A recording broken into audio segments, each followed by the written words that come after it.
위해서 얻어내기 위해서 몸이나 또 정신을 사용해서 움직이는 것, 이것을 뭐라고 하냐면 일이라고 합니다. 일. 그래서 세상에는 수만 가지 다양한 직업들이 있지만 직업을 뭐 하는 겁니까? 돈을 벌기 위해서 하는 일이잖아요. 그래서 다양한 직업이 있음에도 불구하고 우리는 똑같이 말하죠. 일한다. 일한다. 이렇게 얘기를 하는 겁니다. 그런데 이 일이라고 하는 말이 나쁜 말도 아니고 부정적인 말도 아니지만 그렇다고 사람들이 그렇게 좋아하는 말도 아닌 것 같습니다. 그건 아마도 일 자체를 좋아하고 즐기는 사람이 그렇게 많지 않기 때문에 그렇다는 거죠. 직장인 2,500명에게 설문조사를 했습니다. 지금 하고 있는 일이 적성에 맞는 일입니까? 이렇게 물어봤을 때 어떻게 대답했을까요? 여기 대답에 좋아하는 일이다 라고 대답한 사람이 16%였습니다. 그리고 잘하면서 좋아하는 일이다 이렇게 대답한 사람이 17.9%였고요. 그냥 잘하는 일입니다 대답하는 사람이 34.5%, 잘하지도 않고 좋아하지도 않습니다 이렇게 대답한 사람이 31.6%였습니다. 그런데 이렇게 제가 대답을 말씀드렸는데 이 대답을 잘 보면 그냥 잘하는 일이다 하고 하는 이 말 속에는 어떤 속마음이 담겨 있습니까? 내가 그 일을 비록 잘하기는 하지만 나는 그 일을 좋아하지는 않습니다. 이 대답이라는 거죠. 만약에 좋아했다면 앞에 좋아하는 일이라고 분명히 답을 했을 거예요. 그런데 좋아하는 일에는 답을 하지 않고 그냥 잘하는 일입니다 대답을 했다는 거죠. 그러니까 그 안에는 잘하지만 좋아는 하지 않습니다 이런 대답이 들어있다는 거죠. 그래서 이게 통합을 해보면 여러 가지 질문이 대답이 있지만 이것을 이 일에 지금 하는 일에 대해서 좋아하냐 안 좋아하느냐 이것을 가지고 나눠보면 좋아한다고 대답한 사람은 대략 34%인데 반해서 지금 하는 일을 좋아하지 않는다 대답하는 사람이 무려 66%나 되는 겁니다. 그러니까 직장인 10명 중에서 적어도 6명은 좋아하지 않은 일을 어쩔 수 없이 하고 있다는 것이죠. 그래서 사람들에게 왜 일을 하십니까? 물어보면 사람들이 대부분 다 뭐라고 대답을 해요? 그거야 왜 합니까? 돈 벌으려고 하는 거죠. 먹고 살려면 어쩔 수 없잖아요. 이렇게 대답을 한다는 거죠. 그런데 생각해 보십시오. 어쩔 수 없는 하는 일이, 그렇게 어쩔 수 없이 하는 일이 즐겁습니까? 그렇지 않잖아요. 어쩔 수 없이 하는 일로는 우리가 즐거울 수가 없습니다. 이렇게 뭔가를 얻어내려고 하는 일에는 즐거움과 기쁨을 찾기가 쉽지 않습니다. 하지만 반대로 일 그 자체를 좋아하는 사람은 어떨까요? 뭔가 다른 것을 얻어내기 위해서 일하는 것이 아니라 일 자체를 좋아하기 때문에 억지로 하지 않고 억지로 하지 않으니까 어떻게 해요? 일하면서도 즐겁게 일을 할 수 있습니다. 그러니까 우리가 일을 하면서도 즐겁게 하려면 일 자체에 기쁨을 찾아야 된다는 것이죠. 다른 것을 얻기 위해서 하는 일이 아니라 그 일 자체가 즐겁고 기뻐할 때 그때 우리는 정말 참된 기쁨을 회복할 수 있습니다. 좀 어려울 수 있어서 제가 달리기를 예로 들어볼게요. 달리기. 요즘 달리기 하는 사람이 폭발적으로 인구가 늘어났습니다. 그래서 서울 같은 데 보면 중랑천, 한강, 이렇게 고수부지 이런 데 가면 밤에 이렇게 사람이 부딪힐 정도로 달리기를 많이 한다고 그래요. 저도 달리기를 좋아해요. 근데 이렇게 사람들이 왜 갑자기 많은 사람들이 달리기를 할까요? 달리기를 하는 사람들의 대부분의 이유는 비슷합니다. 건강을 위해서, 살 좀 빼기 위해서, 다이어트를 목적으로 그래서 달리기를 하죠. 그러니까 달리기를 통해서 건강이나 다이어트라는 다른 뭔가를 얻어내려고 하는 겁니다.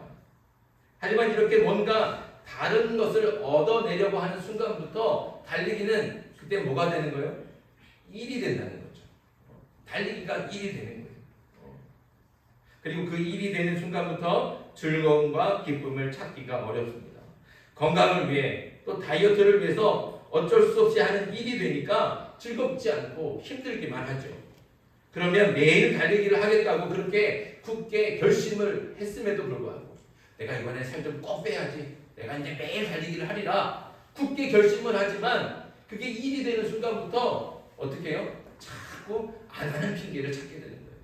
비가 오면 아유 오늘은 비가 오네, 오늘은 쉬어야겠다. 눈이 오면 아유 오늘 날이 추워서 안 되겠다. 분명히 결심을 했지만 자꾸 하기 싫어지고 자꾸 스스로가 피하게 되는 핑계를 찾게 된다는 거죠. 결국엔 어떻게 되겠습니까? 달리기라고 하는 것 결심은 했지만 지속하지 못해요. 결국에는 중도에 포기하게 되는 겁니다. 하지만 달리기 자체가 즐거우면 어떨까요? 뭔가를 얻어내기 위해서 달리기를 하는 것이 아니라 그냥 달리기 그 자체가 좋으면 비가 와도 달리고 눈이 와도 달리기를 합니다. 그래서 지속해서 달리게 되고 그러면 놀랍게도 건강이나 다이어트 이런 거는 저절로 따라오게 되죠. 물론 모든 사람들이 처음부터 달리기 자체를 좋아해서 달리기를 시작하는 사람은 별로 없을 겁니다. 저도 마찬가지예요. 저도 달리기 처음 시작할 때는 살 좀 빼려고 건강해지려고 달리기를 시작했어요. 하지만 자꾸 달리다 보니까 달리기 하는 것 그것 자체가 좋더라고요. 달리기가 좋으니까 비가 와도 달리기를 하고 눈이 와도 달리기를 해요. 저는 영하 10도 막 내려가도 달리기를 합니다. 왜요? 그게 좋아서.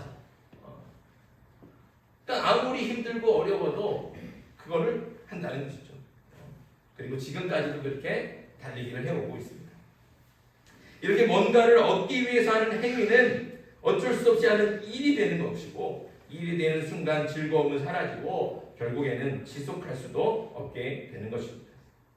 하지만 그 자체를 좋아하는 사람은 아무리 힘들고 어려워도 계속 지속할 수 있을 뿐만 아니라 결과에 상관없이 그 자체로 충분히 즐겁고 기쁘게 행할 수 있다는 것이죠. 저는 이것을 신앙에 적용해 보려고 합니다.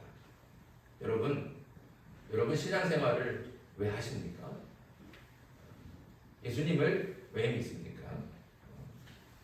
우리가 신앙생활을 왜 하냐고 물어볼 때 대부분 다 그렇게 대답을 할 거예요. 구원받기 위해서 합니다. 틀린 대답 아니에요. 맞죠? 우리 예수님 왜 믿습니까? 구원받기 위해서입니다. 우리의 신앙이 다 이렇게 시작을 합니다. 그렇죠? 뭔가를 얻기 위해서 신앙을 시작합니다. 하지만 구원받기 위한 신앙은 신앙의 시작은 될 수 있어도 그것이 성숙한 신앙이거나 신앙의 완성은 될 수 없습니다.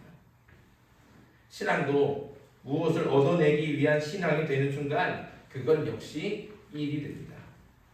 신앙이 일이 되면 즐거움을 찾을 수 없고 지속하기 어려워지는 거죠. 오늘 말씀이 이런 신앙을 잘 보여주고 있습니다. 오늘 17절 말씀 같이 읽어보겠습니다.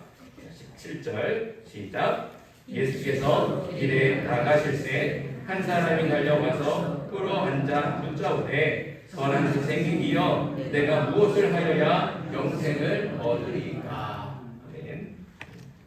한 부자 청년이 예수님을 찾아와서 예수님 앞에 무릎을 꿇더니 다짜고짜 예수님을 부르고 질문합니다. 선한 선생님, 무엇을 해야 영생을 얻을 수 있습니까?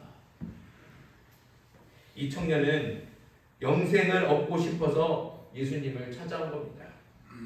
여기서 말하는 영생은 우리가 잘 아는 구원, 또 하나님의 나라 다 같은 말이에요.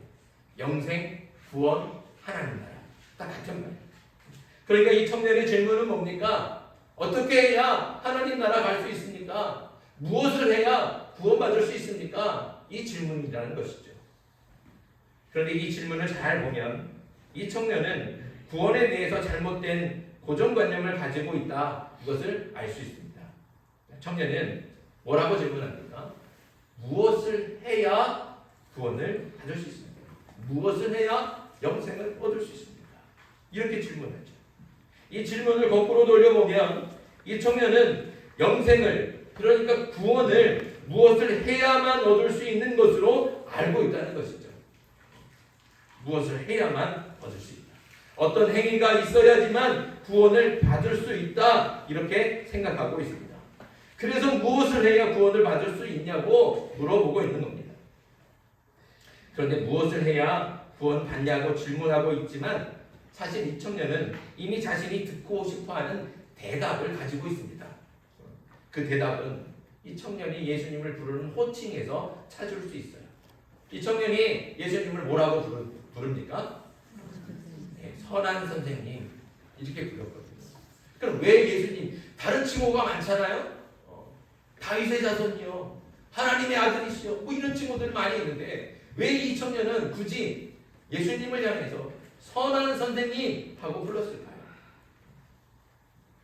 이 사람은 이미 구원을 받으려면 선한 일을 해야 된다 이 생각이 이미 그 머릿속에 가득한 겁니다. 그래서 열심히 율법에 기록된 대로 선한 일을 하면서 살아온 거예요. 왜냐하면 구원받고 싶으니까요. 영생 얻고 싶으니까요.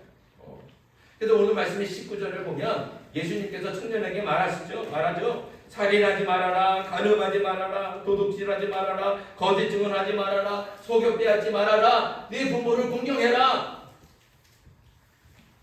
그러니까 이 청년이 뭐라고 대답을 합니까? 선생님, 이것들은 내가 어릴 때부터 이미 다 지켜오던 것들입니다. 다 했다는 거죠. 이 청년은요, 구원받고 싶어서, 구원받기 위해서 어릴 때부터 율법에 선한 것을 다 지켜왔습니다.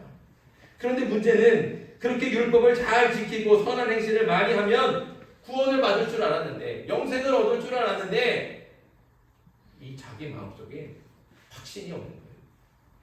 자기가 구원을 받았다는 확신이 없고 영생이 있다는 믿음이 없는 거죠. 내가 이 정도 해서 구원을 받을 수 있을까? 내가 아직 못한 선한 일, 착한 일이 어디 있지 않을까? 나 그거 못하면 구원받지 못하지 않을까? 이런 불안이 이 청년 마음 가운데 가득 있다는 거예요. 이런 고민으로 사니까 선한 일을 그렇게 많이 하고도 호칭이 없고 율법을 다 지키며 사는데도 늘 불안했습니다. 그러던 중에 예수님을 알게 된 거예요. 예수님은 항상 하나님 나라를 전하고 가르치셨습니다. 그리고 병자를 고쳐주시면서 뭐라고 말씀하십니까? 네가 구원을 받았다 말씀하시거든요. 이렇게 구원을 가르치고 구원을 직접 선포하실 정도니까 이 청년에게 예수님은 당연히 구원받았구나, 이분은 정말 구원받은 선생이구나 이렇게 안다는 거죠. 그리고 자기 기준으로 볼 때 예수님은 구원받았기 때문에 당연히 자기보다 선한 일을 훨씬 더 많이 한다는 거예요. 그래서 예수님을 보자마자 선한 선생님 하고 부른 겁니다. 이렇게 이미 이 청년의 머릿속에는 선한 일을 해야 구원을 받을 수 있다는 그런 고정관념이 자리 잡고 있습니다. 그런데 다시 한번 생각해 볼까요? 결국 이 청년이 선한 일을 하는 이유가 뭐예요? 선한 일을 하는 이유가 뭐예요? 구원받기 위해서. 구원이라고 하는 것을 얻어내기 위해서 선한 일을 한다는 것이죠. 자, 그럼 이거 아까 우리가 한번 얘기했던 대로 다시 돌아보면요, 구원받기 위해서 선한 일을 하니까 뭔가를 얻어내기 위해서 하는 일이든, 그 말 그대로 이 선한 일은 그냥 일이 되는 거예요. 일이 되는. 그렇게 일이 되는 순간부터 어떻게 해요? 기쁨과 즐거움이 사라집니다. 더 안타까운 것은 그렇게 선한 일을 많이 했음에도 불구하고 구원에 확신이 없고 자신이 구원받지 못할까봐 불안해진다는 겁니다. 결국 이 부자 청년은 구원받기 위해서 했던 그 선한 일이 오히려 구원을 가로막는 장애물이 되고 말았습니다. 예수님이 부자 청년에게 네가 아직 하지 않은 것이 있다 말씀하시지 않습니까? 자, 21절입니다. 자, 21절 같이 읽습니다. 시작. 예수께서 그를 보시고 사랑하사 이르시되 네가 아직도 한 가지 부족한 것이 있으니 가서 내게 있는 것을 다 팔아 가난한 자들에게 주라. 그리하면 하늘에서 보화가 내게 있으리라. 그리고 와서 나를 따르라 하시니. 아멘. 예수님은 부자 청년에게 가진 재산을 다 팔아서 가난한 사람들에게 나눠주라고 말씀하셨어요. 여러분, 이 예수님의 말씀을 오해하면 안 돼요. 예수님이 말씀하신 대로 부자 청년이 재산을 다 팔아갖고 가난한 사람들에게 나눠주고 그랬으면 구원 받을까요? 그것으로 구원 받을 수 있나요? 그렇지 않아요. 구원은 오직 뭐로만 받을 수 있습니까? 믿음으로만 받아요. 구원은요, 하나님께서 우리에게 주시는 은혜의 선물이에요. 내가 뭘 해서 어떤 자격이 있어서 그래서 받는 게 아닙니다. 하나님께서 우리에게 자격 없는 우리에게 베풀어 주신 선물이 바로 구원이에요. 그래서 오직 은혜로 우리의 믿음으로만 받을 수 있는 게 구원입니다. 우리가 뭘 해서 위대한 업적을 쌓고 선한 일을 많이 해서 그래서 받는 게 절대로 아니라는 것이죠. 그런데 오늘 말씀에 예수님은 왜 이렇게 말씀하실까요? 마치 재산을 다 팔아가고 가난한 사람들한테 나눠주면 구원받는 것처럼 그렇게 말씀하고 있다는 거죠. 왜 이렇게 말씀하실까요? 그거는 이 청년에게 그 청년이 갖고 있는 그 고정관념이 잘못됐다는 것. 뭔가를 해야지만, 선한 일을 해야지만 구원받을 수 있다고 하는 그 잘못된 생각을 깨뜨리려고 하시는 거예요. 그리고 많은 사람들 앞에서 봐라, 선한 일로는 우리가 구원받을 수 없다, 이것을 확실하게 알려주려고 그렇게 말씀하시는 겁니다. 보십시오. 결국 이 청년은 어떻게 됐습니까? 예수님의 말씀을 듣고 근심하며 돌아갔어요. 청년은 그렇게 원했던 구원도 받지 못한 채 그저 근심하며 돌아갔다는 겁니다. 사랑하는 성도 여러분, 선한 일, 착한 행위는 그 자체가 목적이에요. 무엇을 얻기 위해서 선한 일을 하는 것은 그 자체가 이미 잘못된 겁니다. 명성을 얻기 위해서, 칭찬받기 위해서 착한 일을 한다? 그러면 그게 진짜 착한 일이 됩니까? 그렇지 않다는 거죠. 구원도 마찬가지예요. 구원받기 위해서 선한 일을 하는 것도 마찬가지입니다. 결국 뭔가를 얻어내기 위해서 하는 선한 일은 말 그대로 일이 되고 그 일에는 기쁨도 즐거움도 없습니다. 즐겁지 않으니까 자발적으로 하지 않죠. 억지로 하게 되는 거예요. 억지로 하는 일은 결코 지속할 수 없습니다. 결국 포기하고 마는 거예요. 오늘 부자 청년이 결국 포기하고 근심하며 돌아가는 것처럼 말입니다. 신앙도 마찬가지입니다. 무엇을 얻기 위한 신앙은 분명한 한계가 있습니다. 물론 시작은 이렇게 할 수 있습니다. 우리가 신앙을 시작할 때, 예수님을 믿을 때, 처음 믿을 때 어때요? 병을 낫기 위해서 믿기도 합니다. 문제를 해결하기 위해서, 복을 받기 위해서, 구원받기 위해서, 영생을 얻기 위해서, 하나님 나라 가기 위해서, 이렇게 뭔가를 얻기 위해서 예수님을 믿는 그 신앙생활을 시작할 수는 있습니다. 하지만 언제까지 그 수준에 머물러서는 안 됩니다. 여전히 뭔가를 얻기 위해서 신앙생활을 한다면 예배도 구원받기 위한 예배가 되고, 기도도 축복을 받기 위한 기도가 되고, 찬양도 뭔가를 얻기 위한 찬양이 되는 거예요. 그러면 예배나 기도나 찬양이 뭐가 된다고요? 일이 됩니다. 일이 되는 순간 즐거움과 기쁨이 사라집니다. 기쁨과 즐거움이 없으니 어쩔 수 없이 하는 형식적인 예배가 되고, 형식적인 기도, 형식적인 찬양이 되는 거예요. 그리고 그렇게 형식적인 신앙은 지속할 수가 없습니다.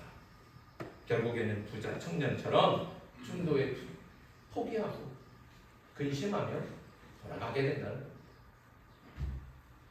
사랑하는 성도 여러분, 여러분의 신앙이 그 자체로 기쁨이 되고 즐거움이 되길 간절히 바랍니다. 구원을 얻기 위한 신앙을 넘어서야 됩니다. 언제까지 거기에 머물러서는 안 되는 것이죠.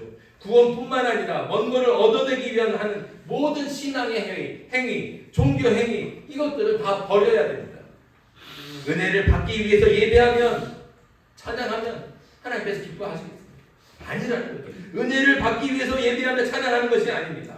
축복을 받기 위해서 헌금하고 기도하는 것도 아닙니다. 예배와 찬양과 기도와 그리고 우리가 하는 헌금과 봉사와 섬김과 사랑, 이 모든 것은 그냥 그 자체로 기뻐해야 되고 즐거워해야 됩니다. 이미 우리에게 베풀어 주신 은혜가 너무 크잖아요. 그러니까 감사해서 예배하지 않을 수가 없는 거예요. 찬양하지 않을 수가 없는 거예요. 저절로 그래서 찬송이 나오고 자발적으로 헌금을 드리고 기쁨으로 봉사하고 즐겁게 헌신하는 거예요. 그거 자체가 이래야 성숙한 신앙이고 이런 신앙을 하나님께서 기뻐하십니다.